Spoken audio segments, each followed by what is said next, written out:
बिस्मिल्लाहिर्रहमानिर्रहीम। अस्सलाम वालेकुम। उम्मीद करता हूँ कि आप सब खैरियत से होंगे। अल्हम्दुलिल्लाह जी, मैं भी ठीक ठाक हूँ। सबसे पहले जी, जितने भी प्यार करने वाले मेरे बहन भाई हैं उन सबका बेहद शुक्रिया। आप लोग इतना सपोर्ट करते हैं, इतना प्यार करते हैं। आज हम बारबेक्यू बनाएंगे। बारबेक्यू किस तरह बनाएंगे, आपने वीडियो को पूरी देखना है। ये उनके लिए वीडियो है बारबेक्यू की जो बारबेक्यू कोयलों पे नहीं बनाते, यानी कि बगैर कोयलों के हम बारबेक्यू बनाएंगे, यानी कि चिकन टिक्का बनाएंगे। और टेस्ट जो है इंतहाई लाजवाब होगा, बिल्कुल सेम वही एज इट इज़ बारबेक्यू वाला टेस्ट आएगा। तो चलते हैं आज की हम अपनी रेसिपी की तरफ। बिस्मिल्लाहिर्रहमानिर्रहीम की सबसे पहले हम इसकी मैरिनेशन जो है वो रेडी कर लेंगे।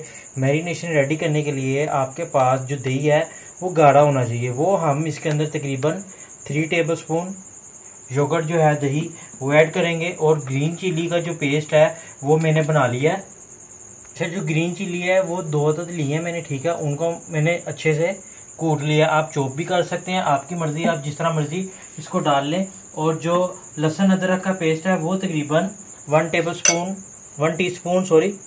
टीस्पून इसके अंदर ऐड करेंगे। मस्टर्ड पेस्ट जो है वो इसके अंदर हम 1 टीस्पून वो ऐड करेंगे।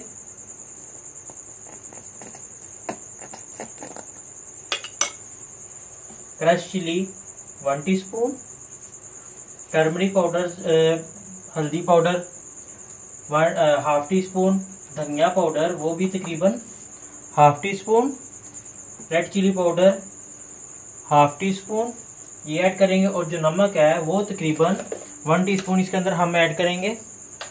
गरम मसाला पाउडर है, यानी कि टिक्का पाउडर, आपको मैंने पहले भी एक रेसिपी में सिखाया बनाना, ठीक है। वो ऐड करेंगे इसके अंदर तकरीबन 1 टीस्पून। और जो ऑयल है, ऑयल आपने लाजमी इसके अंदर ऐड करना है, ठीक है। ऑयल जो है हम इसके अंदर 1 टेबलस्पून ऑयल, कुकिंग ऑयल वो ऐड करेंगे। और इस सब को हम अच्छे तरीके से मिक्स कर लेंगे। पिंच इसके अंदर हम फूड कलर वो ऐड करेंगे। आप और रेड भी डाल सकते हैं, ठीक है। मैं इसके अंदर येलो डाल रहा हूँ।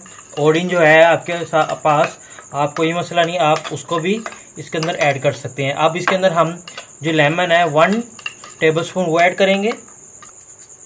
लेमन जो है हम इसके अंदर 1 टेबलस्पून इसका, यानी कि जूस है जो वो ऐड करेंगे। आपने 3 से 4 अदद जो लेमन है वो इसके अंदर ऐड करने हैं। आपसे मेरी रिक्वेस्ट है, चैनल को लाजमी सब्सक्राइब कर लिया करें। इससे मेरी जो आने वाली जो तमाम वीडियोस हैं आपको आसानी मिलेंगी। कैसे मिलेंगी? सब्सक्राइब करके आपने जो बेल आइकन का जो बटन है उसको आपने ऑल पे प्रेस करना है। मैं आपको ओरिजिनल अच्छी रेसिपीज सिखाता हूँ। कुछ ऐसी रेसिपी भी जो होती हैं मैं बनाता हूँ जो पहले कभी नहीं मैंने ट्राई की, वो यानी कि रेसिपी हमारी फेल भी हो जाती है, वो आप तक नहीं पहुँचाते। रेसिपी हमेशा वो अपलोड की जाती है जो परफेक्ट बनती है, अच्छी बनती है। अच्छा, जो चिकन है वो हमारा तकरीबन 1/2 kg है। मेरा मिक्स चिकन है, इसमें थाई भी है, ठीक है, और बोन चेस्ट भी है, मिक्स चिकन है, ठीक है।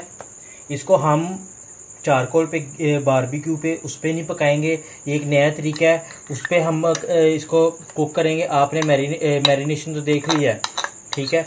आगे आप पूरी वीडियो देखा करें, जिससे आपकी जो बोटी भी है वो भी हार्ड नहीं होगी, जूसी बनेगी। अक्सर लोग हैं वो टिक्का बोटी बनाते हैं, वो हार्ड हो जाती है बिल्कुल। ये जो हमारी जो मैरिनेशन है वो भी बड़ी अच्छी है, परफेक्ट है, जिसे जो हमारी जो चिकन है वो बिल्कुल भी हार्ड नहीं होगा। अब इसको मैं मिक्स कर लूँगा अच्छे तरीके से। और इसको याद रहे कि कोई भी चिकन है आपने ओवरनाइट उसको मैरिनेशन लगा के रखा करें। इससे आपका जो चिकन है फुल, यानी कि जूसी भी बनेगा और इसके अच्छे से मैरिनेशन भी इसमें हल हो जाती है, तभी उसके अंदर अच्छा सा चिकन के अंदर अच्छा फ्लेवर आ जाएगा। मैं इसको तकरीबन पूरे 12 घंटे के लिए, यानी कि एक दिन पहले इसको मैरिनेशन कर रहा हूँ, तो इसको अगले दिन हम इसको कुक करेंगे। आपके सामने वीडियो में मैरिनेशन लग गई है, तो जी अब हम इसको कुक करेंगे। अच्छा जी, पूरे एक दिन के बाद हम इसकी जो है मैरिनेशन, जो हमने चिकन को मैरिनेशन की थी अपनी टिक्का बोटी की, ठीक है, पेपर रिमूव कर रहे हैं ऊपर से। और अब हम इसको स्टिक्स में लगाएंगे। इस तरीके से हम स्टिक्स के अंदर, स्टीवर्स जो होती हैं, ठीक है, इसके अंदर हम लगा लेंगे अपनी चिकन को। आपने वीडियो को पूरी देखना। ये जो वीडियो है, ये जो टिक्का है जो अक्सर लोग करते हैं, ठीक है, और वो चाहते हैं कि हम कोयलों पे ना पकाएं, ठीक है। कोयलों पे पकाने में आपको पता है कितना टाइम लगता है, फिर यानी कि उसमें मेहनत भी ज़्यादा होती है, ठीक है। तो ये उनके लिए वीडियो है, ठीक है।